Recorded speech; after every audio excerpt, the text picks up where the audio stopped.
le CNES peut faire un bilan très positif de ces 50 premières années, puisqu'il avait été créé par le général de Gaulle en 1961 pour donner à la France la maîtrise de l'espace. Et on peut dire mission accomplie, puisque dès 1965, donc 4 ans après, eh bien, la France était devenue la 3e puissance spatiale au monde, derrière l'URSS et les États-Unis, en mettant en orbite son premier satellite Astérix avec une fusée Diamant. Et depuis lors, eh bien, le CNES n'a cessé d'innover et d'inventer l'avenir, et de façon à maintenir à la France et à l'Europe cette place de puissance spatiale complète, reconnue sur la scène internationale. Alors l'avenir, c'est un développement de l'espace. Je crois au développement, à la croissance du secteur spatial, parce qu'il sera tiré par les besoins.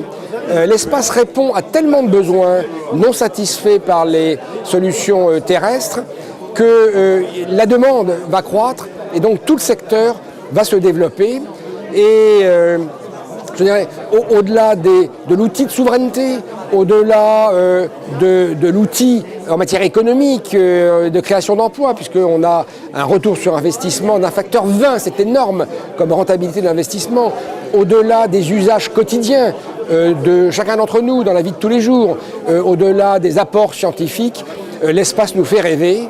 Et si on veut rêver aux 50 prochaines années, eh bien on peut rêver aux satellites qui vont explorer le système solaire, le cosmos.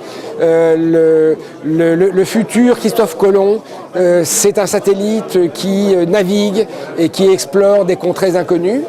Et puis on peut rêver aussi aux satellites qui orbitent autour de la Terre et nous apprennent notre Terre, comment elle fonctionne, comment on la protège, comment on la gère, comment on peut maîtriser le changement climatique, comment on peut gérer les ressources, comment on peut se protéger contre les catastrophes naturelles. Et donc ce seront nos anges gardiens.